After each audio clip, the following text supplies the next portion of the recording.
most of the training we do single-handed, and most of the racing is single-handed as well. So to have someone else on board, you think makes it a bit easier, and at times it does, and also at times it's a bit more difficult. It's pretty cramped. There'll always be one of us on deck racing the boat, and quite often two. So we just got to be quite flexible with a watch system where we sleep when we're tired, and not too much, and just be understanding with each other. Really, there'll be times when we fall out, but hopefully by the end of it we'll still be friends.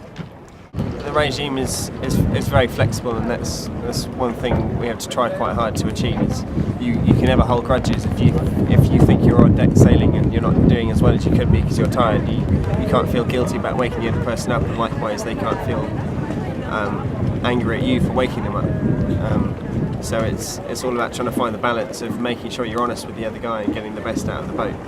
And then whenever we do manoeuvres, we've set ourselves up so we'll always sit back in the default position. So Nick will drive the boat and I'll do the rope work on the boat, or the manoeuvres on the boat. We've got one tiny little bunk on either side, and we always sleep on the higher side of the boat to counteract the force of the wind.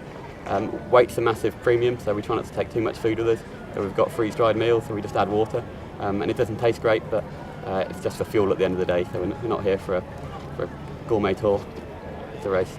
So below we've got our water. This is our drinking water supply for the next 3 weeks for two of us. We've rationed for about 3.5 litres per day, so this is a majority of it, and there's a bit more scattered around the boat. I'm a big fan of dried mango, so we've got a lot of dried fruit, especially dried mango.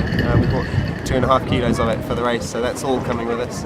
We've just got to try and ration it so it makes it more than halfway across. And other than that, we've got a few sweets and things, but then the majority of our energy will come from big freeze-dried meals.